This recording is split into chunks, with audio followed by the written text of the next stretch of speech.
My mother-in-law stood up in the middle of a family dinner with nearly 24 relatives and announced my miscarriage like it was something she had the right to present to the room. I remember the scrape of her chair and the way conversations slowly died around the table while she cleared her throat and started talking about the difficult time our family is going through. Then she said it, plainly, loudly, like it was a piece of news she was generously sharing. She even smiled at me afterward and told everyone I should be grateful she was letting the family support me. I sat there staring at my plate while 24 pairs of eyes slowly turned in my direction, trying to understand how something that private had just become a public moment. My name is Caroline Mercer. I'm 32. Before any of that happened, my life was ordinary in a way that I used to take for granted. I worked as a patient coordinator at a medical clinic not far from our house. Most of my days were structured around schedules, intake forms, insurance calls, and making sure patients moved through the building without too much waiting or confusion. It wasn't glamorous, but it was steady work. I liked knowing where I needed to be every hour of the day. I liked helping people feel a little less overwhelmed when they walked through those doors. And for a while, everything outside of work felt steady too. When I found out I was pregnant, it wasn't during some dramatic moment.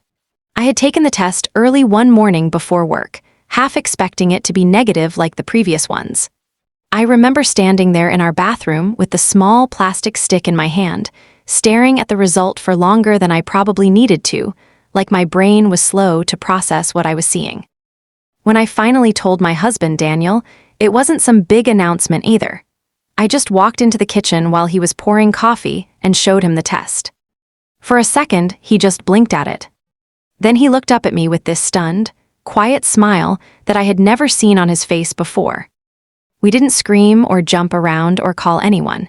It was more like this soft, private excitement that settled between us. The kind where you keep exchanging little looks across the room like you're both holding onto the same secret. At that point, I was only a few weeks along, but we still found ourselves talking about small things, what room in the house might become a nursery someday, whether the baby would inherit Daniel's dark hair or my lighter one. It felt fragile, like something you didn't want to expose to too much outside attention too early. By the time I reached around 10 weeks, I had started to relax just a little. And then one afternoon at the clinic, everything changed. It happened during my shift. I remember standing at the reception desk organizing a stack of paperwork when I felt this sudden, sharp cramp low in my stomach. At first, I tried to brush it off. Pregnancy came with all kinds of strange sensations, and I told myself not to panic. But a few minutes later, the pain intensified. It wasn't the dull discomfort I had felt before, it was deeper, heavier. I excused myself and walked quickly toward the staff restroom, trying to stay calm because the last thing I wanted was to draw attention to myself in the middle of the hallway. Inside the restroom, the reality of what was happening became impossible to ignore. Working in a medical clinic meant I didn't have the luxury of pretending I didn't understand what the signs meant. Within minutes, one of the doctors was with me, guiding me into an exam room.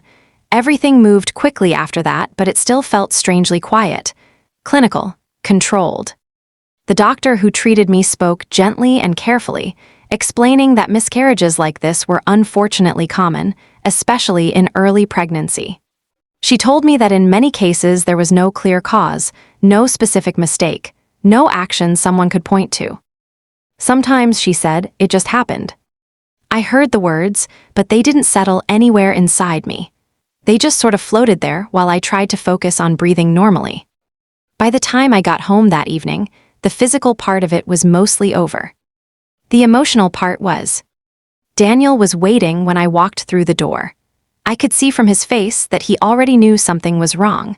I didn't even manage a full explanation before the words caught in my throat.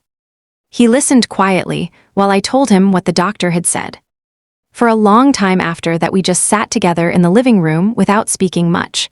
The house felt unusually still, like the air itself had shifted.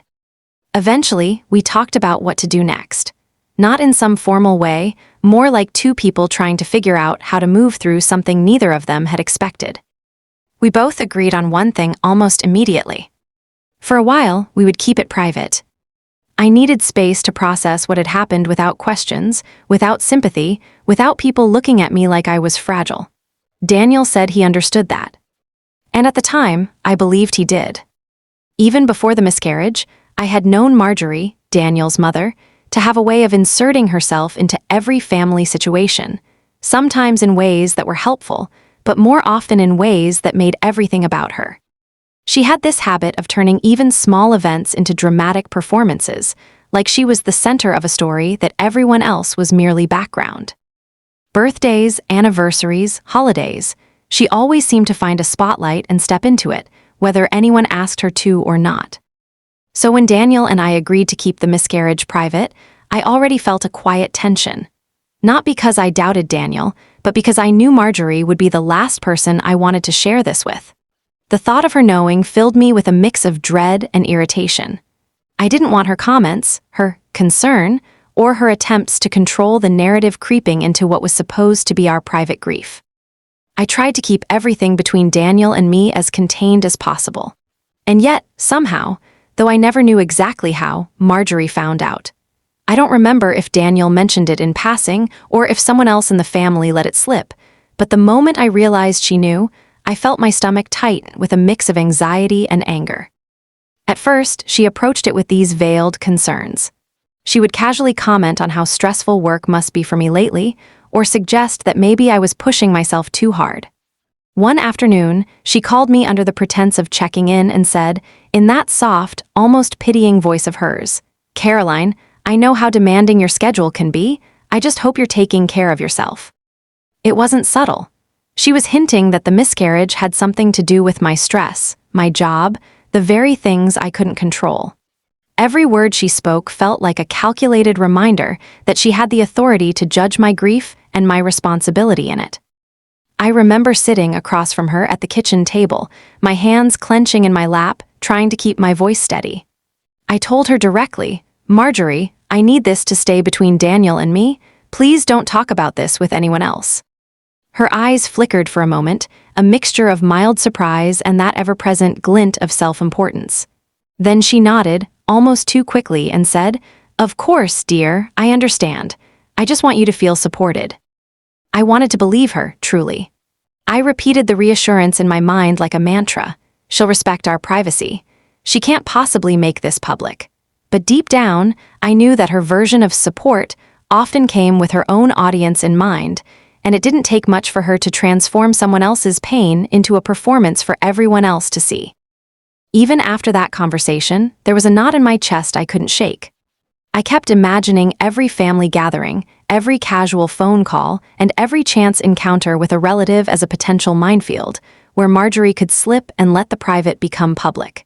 It was exhausting, this constant vigilance, and I remember thinking, if she can find a way to insert herself here, into something so delicate, what else might she do? And yet, at that moment, there was nothing I could do but hope. Hope that she would actually respect my request, even though experience whispered otherwise. The night of the family dinner, the house was buzzing with the usual chaos of extended relatives. Conversations overlapped, kids darted between chairs, and the scent of roast and garlic filled the air. Laughter rippled around the table, clinking glasses punctuating stories that had nothing to do with me, or at least, I thought nothing to do with me. I tried to focus on small talk, with Daniel stealing brief moments to breathe, reminding myself that nothing could touch the fragile piece I'd been clinging to. Then Marjorie moved. She cleared her throat, a sound sharper than any polite cough, and stood up. Everyone noticed, naturally, because she had this way of occupying space the moment she made a decision. The room went quiet. It was the kind of silence that stretched too long, the kind that signals something you don't want to hear is about to happen. I froze as she began speaking. At first, it seemed like another comment on family matters, another story from her usual litany of accomplishments or worries. But then the words hit me so clearly that my chest constricted. She told everyone my private pain, the miscarriage I had begged her to keep quiet, she told it all. The details weren't cruel in content, but the framing was brutal. This wasn't about my grief, it was about her. Her voice carried across the room, warm and controlled, describing the hardship, and how she had been the one holding the family together through this tragic time. I remember staring at the edge of my plate, trying to feel invisible, trying to hope that maybe she would stop. My mind scrambled, searching for words, for a way to reclaim a fragment of privacy, but nothing came. The room shifted in ways I could feel in my bones, 24 pairs of eyes slowly turning toward me, faces registering curiosity, pity, confusion, and some barely concealed judgment. I could see subtle changes in posture. Cousins leaning forward, aunts whispering, and even Daniel looking unsettled in his chair. It felt surreal, as if I were watching a scene from someone else's life while trapped inside it. The laughter and chatter that had filled the room just moments ago vanished. My throat tightened, and for a few seconds, the world reduced to the rigid, smiling figure of Marjorie and the way her words seemed to rewrite the space around me. I could hear the faint scrape of a chair being shifted somewhere in the distance, but it was like everything else had been muted by her performance.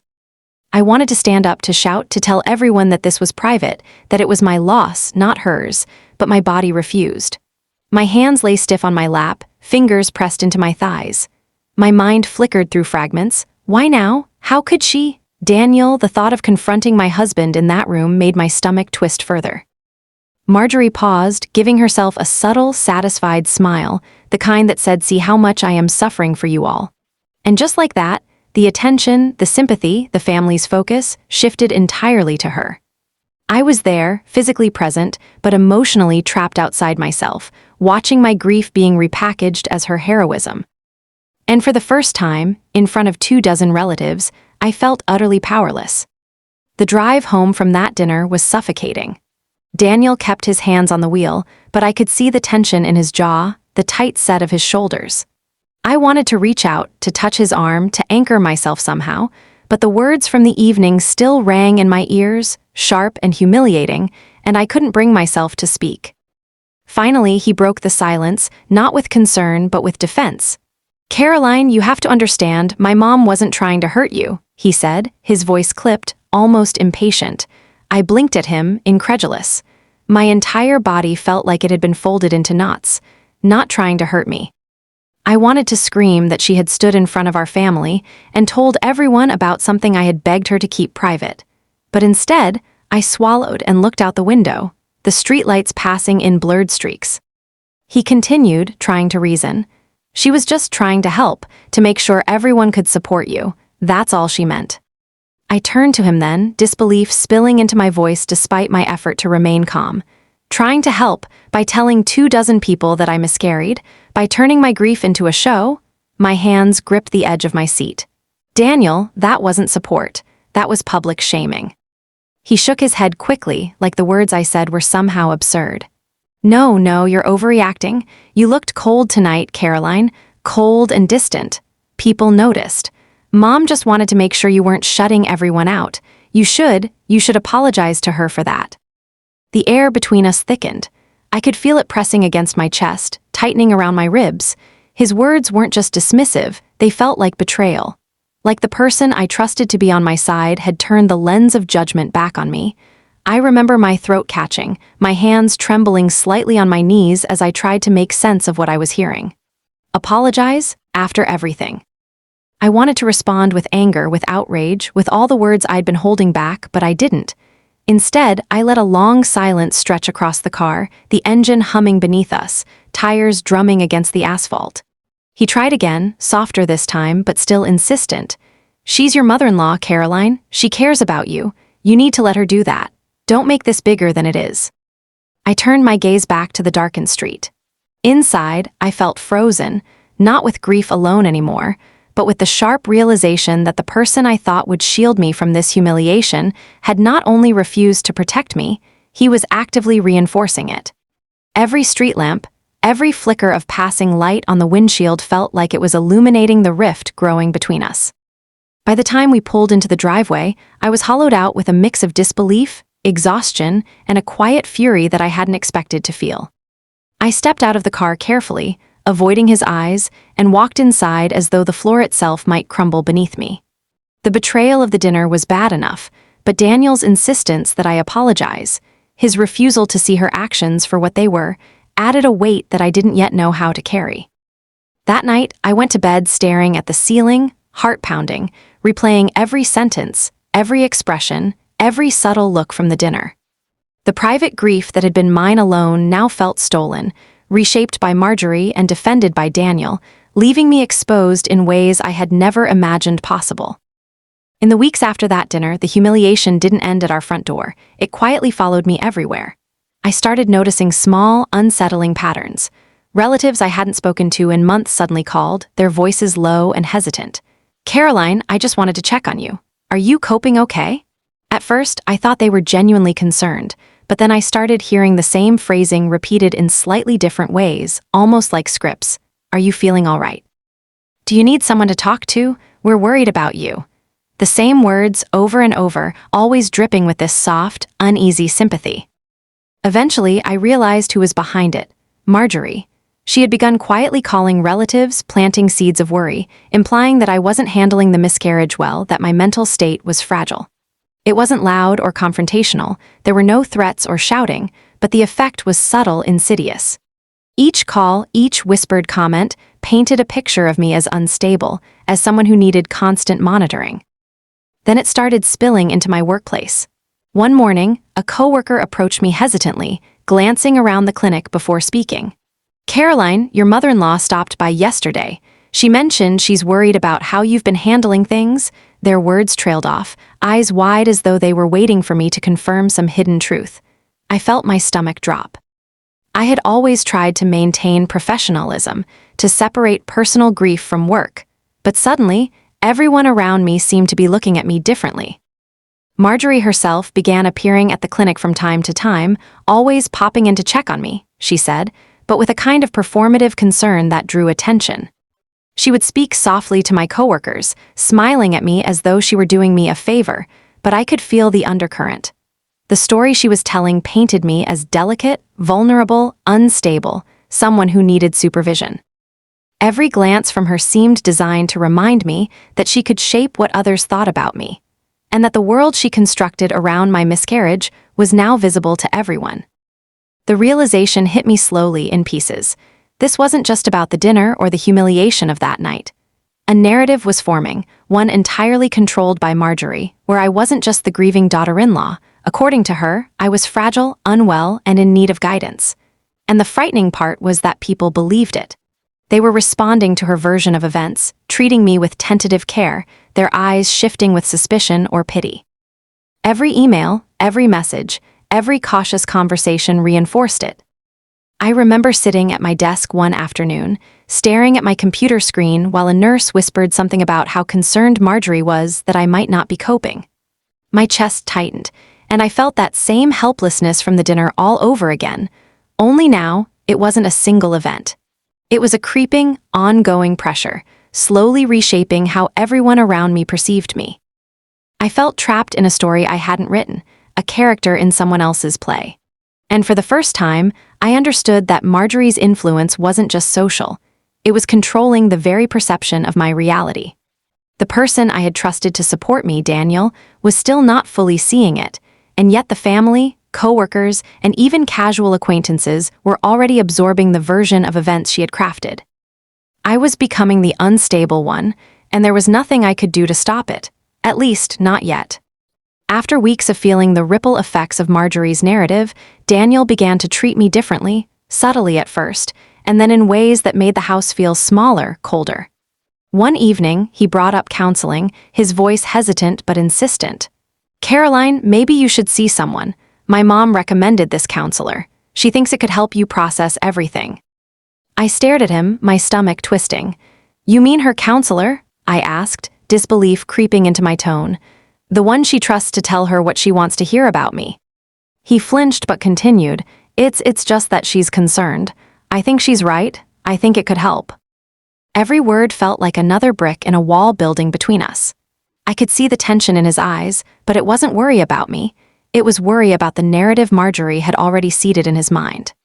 That evening, the living room, usually our shared sanctuary, felt strange and alien. I tried to explain that I didn't need validation or guidance from a counselor chosen by my mother-in-law, that my grief wasn't something that needed to be policed. But Daniel's face held the kind of certainty that doesn't bend easily. The suggestion of counseling quickly became a pattern. At first, it was casual mentions. "Have you thought about scheduling a session? or "Mom says it might be good for you." Then it became subtle pressure, almost veiled demands. Every conversation about my feelings or our relationship somehow circled back to this idea that I was fragile, unstable, or in need of intervention, always validated by Marjorie. The distance grew. Nights once filled with quiet conversation or shared routines became silent. We passed each other in the hallway, barely speaking, sometimes only nodding, sometimes not even that. The bedroom we shared felt more like a shared office than a refuge. We were roommates navigating a space that once belonged to both of us, but now only to Daniel's perception of what was necessary for me to survive in Marjorie's shadow. Eventually, the distance manifested physically. Daniel moved into the guest room. I remember the quiet click of his suitcase as he brought it upstairs, the soft rustle of the sheets he would now occupy. He didn't announce it dramatically. It wasn't a fight or an argument. It was quiet, matter-of-fact, as if it were just another item to check off a list, like moving a chair or rearranging a lamp. I felt my chest tight the moment I realized the full weight of it. Our marriage, once a partnership defined by shared experiences and mutual support, had begun to slip through my fingers like sand. I could feel it eroding in subtle increments. The way he no longer sought my opinion on small things, the way he treated my emotions as something to monitor rather than validate, the way his loyalty seemed to shift, almost unconsciously, toward his mother's version of events. Even when he smiled at me now, it carried distance, a polite, measured smile, not the warmth it had once had. Our conversations felt rehearsed, defensive, or strained under the invisible weight of Marjorie's influence. The home we had built together no longer felt like a refuge, but a stage where my reactions were quietly judged and catalogued. Lying in our bedroom that first night after he moved out, I could hear him in the guest room, the faint creak of his bed as he shifted, and a knot of despair and anger settled deep in my chest. I realized then that the breach was no longer just emotional, it had become spatial, and with space came a kind of permanence. The marriage I had counted on, the trust I had relied on, was slipping away, quietly, inexorably, under the pressure of someone else's control. A few days later, I opened my phone and froze. There it was, Marjorie had posted about my miscarriage on social media. The caption was painstakingly crafted. She presented herself as a grieving grandmother, asking for prayers for our family during this difficult time. Her carefully chosen words cast her as the sympathetic figure, the one suffering alongside me, rather than the person who had stolen my private pain and paraded it for everyone to see. I scrolled through the post, my fingers trembling. Comments poured in almost immediately, strangers, acquaintances, distant relatives, offering sympathy and encouragement. "I'm so sorry for your loss," wrote one. "Prayers for your family," wrote another. Even people who barely knew me expressed concern. It felt surreal, like I had suddenly become a public character in a story I hadn't agreed to tell. Each new comment made my stomach sink deeper. At first, I tried to convince myself that it didn't matter, that the internet post was harmless, that people would forget. But as the hours passed, it became painfully clear that this was far from harmless. Every notification felt like a tiny pinprick, a reminder that the moment of humiliation I had endured at dinner had been extended infinitely. Marjorie's version of events was out there, circulating, validated by likes, shares, and comments I couldn't control. I thought about the family dinner, the stunned silence, the way 24 relatives had stared at me while she framed the loss as her own emotional burden. And now it had a permanent stage, accessible to anyone with an internet connection. Even people I had never met, who had no place in my life, were being pulled into her narrative. She had taken something sacred and private, my grief, and transformed it into a spectacle that I could neither erase nor reclaim. I felt a quiet, growing panic. The anger and hurt from before were still there, but now they mingled with a sense of inevitability. This wasn't just a one-time betrayal. It wasn't something that could be apologized for or overlooked. Marjorie had made it public. She had involved strangers, and worst of all, she had made it seem like her loss, her suffering, was intertwined with mine. I remember sitting on the couch for what felt like hours, staring at the screen, letting the reality wash over me. Each ping of a new comment was a reminder that my privacy, my grief, my autonomy had been stripped away. The post wasn't just a violation, it was a declaration. She would never stop using this moment of my life for attention, sympathy, or control. At that moment, a cold realization settled in. This wasn't a temporary embarrassment. This wasn't something that would fade quietly. It was permanent, and it was public, and it would continue, spiraling outward into every corner of my social and family life. The humiliation I had hoped to contain within our home, within Daniel and me, was now amplified for anyone willing to look. I closed my phone slowly, hands shaking, and whispered to myself what I already knew deep down. There was no undoing this. There was no reclaiming what she had stolen. Marjorie had made sure of it. Marjorie asked me to help set up decorations for her 28th wedding anniversary. Daniel was present when she brought it up, so I agreed, partly out of habit, partly because I didn't want to start another confrontation, and partly because I still felt tethered to the idea of keeping some semblance of peace. The afternoon sunlight poured through her living room windows as I carried boxes of streamers and floral arrangements from the garage, stacking them neatly on the dining table. The house smelled faintly of her signature lavender air freshener, the same scent that always seemed to cling to her presence and make me tense in ways I couldn't easily explain. I had moved one of the storage boxes from the closet near the guest bedroom when something odd caught my eye. Tucked underneath a stack of old linens and barely visible, there was a small smartphone, the kind you could slip into a pocket without anyone noticing. At first, I thought it was just forgotten clutter, until I saw the lock screen. There was a photo thumbnail that made my stomach lurch. Curiosity overrode caution, a small, reckless spark of need driving me forward. I tapped the screen and unlocked it, not with a password, which I didn't know, but through a trick I had once overheard Marjorie mention about backing up her devices. The contents hit me like a physical blow. There were thousands of messages, stretching back 6 years, all meticulously logged. And then there were photos, some casual, some intimate, documenting a relationship that Marjorie had hidden from everyone. Victor Hale, the well-known treasurer from their church board, was in them. Each screenshot, each chat, each image revealed the layers of secrecy, the clandestine meetings, the carefully concealed affection. I sank to the floor, the phone heavy in my hands, my head spinning. I could hear Marjorie in the kitchen humming softly as she unpacked more decorations, completely unaware that her hidden life had just been discovered. Every message I scrolled through chipped away at the carefully maintained image she presented to the world: a loving wife, a devoted mother-in-law, the pillar of family and church. The truth was explosive. It was evidence of betrayal, of years spent hiding a double life while manipulating those around her, including me. I remember my hands shaking, trying to steady the phone while images and texts blurred together. There were moments where she had met Victor in town under the guise of errands, notes about how she couldn't let anyone find out, expressions of longing disguised as mundane conversation. It was all so calculated, so deliberate, and yet so starkly intimate. My mind raced. What did this mean for Daniel? For our family? For the web of lies that had already ensnared me, turning my grief into a public spectacle? And then the thought came, clear and cold. I could expose this. I could show the truth the way she had shown the world my pain.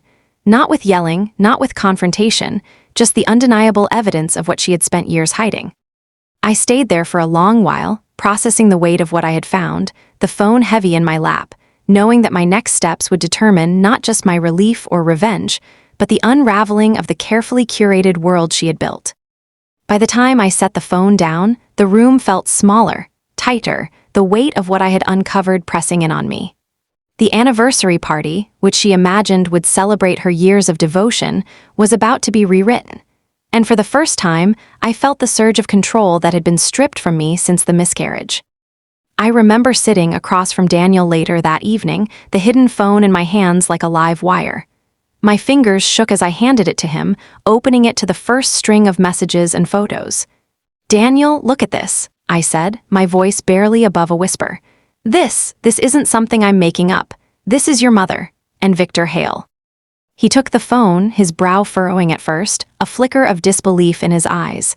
Then his expression hardened. "Caroline, what did you do? Did you go through her phone? Are you fabricating this?" His words cut deeper than I expected. It wasn't just disbelief, it was accusation. "No, Daniel, I found it in her closet while helping with the anniversary preparations," I insisted, leaning forward, trying to make him understand. "This isn't snooping. It was literally left out of sight, and it proves everything." He shook his head, his jaw tight. "I don't believe this. I can't. This is manipulative. You're trying to, he stopped, swallowing, his face reddening. You're trying to make me pick sides against my mother. You're fabricating evidence. I felt my chest tighten, a mix of disbelief and rising anger. Daniel, I'm not. I wouldn't make this up. Why would I lie about something like this? My voice cracked. After everything, after what she's done to me with the miscarriage, this is real. He pushed back from the table abruptly, running his hands through his hair.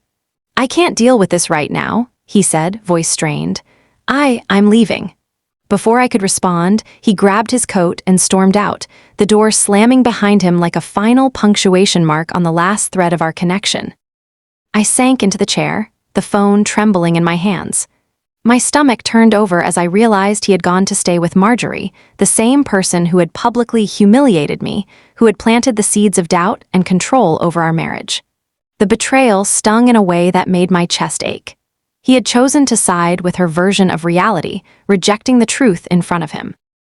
Then almost immediately, a notification pinged on my phone. I hesitated, fear coiling in my stomach, and opened it. It was from Marjorie. My eyes scanned the message, each word sending another jolt through me. She was warning me not to expose anything from the phone. And worse, if I tried, she threatened, she would tell everyone that I had caused my own miscarriage through stress and negligence. I stared at the screen, the weight of it pressing down. She had weaponized my grief again, but now she had fortified it with Daniel's loyalty. The room felt colder, the walls closer, as if the house itself had turned against me. Every plan I had to confront her, every idea of exposing the truth, now carried the real risk of another public attack, another humiliation designed to make me seem unstable and responsible for my own suffering. Sitting there, alone with the phone in my hands, I realized two things clearly. Daniel would not believe me, not yet, not without proof so undeniable it couldn't be dismissed, and Marjorie had made sure that my private pain would remain a lever she could use against me. The stakes had just escalated, and the quiet life I had once known was gone for good. The event hall was buzzing when I arrived, filled with relatives, friends from church, and a handful of neighbors who always seemed to drift into every family celebration. Tables were draped in white cloths, the centerpiece flowers arranged perfectly, and soft instrumental music floated in the background. I clutched the flash drive in my pocket, my fingers curled tightly around it, as if the weight of what it contained could anchor me against the storm I was about to unleash. Marjorie spotted me the moment I stepped through the double doors. Her eyes narrowed, the smile that usually masked her entitlement hardening into something sharp and cold. She approached quickly, placing a hand lightly on my arm, too light to be comforting, too heavy to ignore. Caroline, honey, maybe this isn't the right time. Why don't you go sit with the others? It'll be easier for everyone, she said, voice smooth but edged with menace. I felt the familiar tightening in my chest, the old fear that had been trained into me over years of her control, but something inside me snapped. I shook off her hand, taking a steadying breath. Actually, I need to do something first, I said, my voice calm but firm. There was a quiet murmur among the nearby guests, a subtle shift in the atmosphere as if they sensed the tension without understanding it. Marjorie's face flickered, confusion, disbelief, a brief crack in the mask she always wore. She stepped back, hands raised slightly, the kind of gesture people make when they feel their authority slipping. I walked toward the microphone set up at the front of the hall, my heels clicking softly against the floor. My heart pounded, but my steps were deliberate, controlled. Every eye in the room seemed to track me, curiosity and unease spreading through the crowd like a tide. I reached the microphone, set the flash drive into the laptop that connected to the projector, and looked out over the faces, relatives, friends, even some church elders who had no idea the undercurrents beneath this celebration. I pressed the button to launch the slideshow. At first, there was silence, the kind of anticipatory pause that feels like the world is holding its breath. Then the first image appeared on the large screen behind me, a message thread between Marjorie and Victor Hale, casual at first, then intimate, then unmistakably secretive. One by one, photos flashed, selfies, pictures from outings, candid images that betrayed private meetings hidden from everyone, including their spouses. Gasps and murmurs rippled through the room as people began to piece together what they were seeing. Marjorie's eyes widened in shock. She opened her mouth, trying to speak, but the words faltered. Her face drained of color, and she stumbled backward, nearly colliding with the nearest table. The crowd's attention was fully captured by the undeniable proof: the years of messages, the photos, the secret life laid bare on the screen. Victor's wife, seated a few tables away, froze as she recognized the images. Robert, Marjorie's husband, stared at the screen, one hand gripping his chair, then slowly removed his wedding ring before walking out without a word. The room was a mixture of stunned silence, whispered conversations, and visible outrage. Marjorie tried to insist it was all fake, but the evidence was overwhelming. I stood there, microphone in hand, heart racing but steady, watching as the carefully constructed facade she had relied on for years crumbled in real time. The same public stage she had used to humiliate me was now revealing her truth, and finally, I felt the surge of control I had been denied for so long. The room seemed to collapse around her. Victor's wife had turned pale, her hands clutching the edge of the table as the realization sank in. Her eyes darted between the screen and Victor, who looked equally stunned but silent. Robert, Marjorie's husband, stood frozen, scrolling through the messages on the projected slideshow one by one. His face hardened as the truth settled in. Without a word, he slowly removed his wedding ring, letting it fall onto the table, and walked straight out of the hall. The silence that followed was sharp, oppressive, a collective intake of breath from everyone present. Marjorie, red-faced and trembling, tried to shout, to insist that it was all fake, that I was lying, that the evidence had been fabricated. Her words faltered into a high-pitched squeak of denial as people began murmuring, some shaking their heads, others whispering to each other. Her carefully cultivated control had evaporated in an instant. Panic and desperation showed in her eyes as she backed away, and in that frantic retreat, she collided with the dessert table.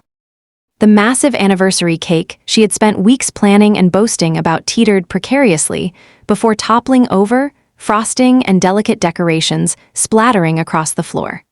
Gasps and horrified cries filled the hall. I let out a slow breath I hadn't realized I'd been holding. The flash drive still in the laptop, the microphone at my lips, I didn't need to say anything else. The truth had done all the work. I turned and walked toward the exit, each step deliberate, grounding myself as the chaos unfurled behind me. The room, once a celebration, had become a mirror of the manipulation and betrayal I had endured for months, and now it was dismantled in front of everyone who had witnessed it.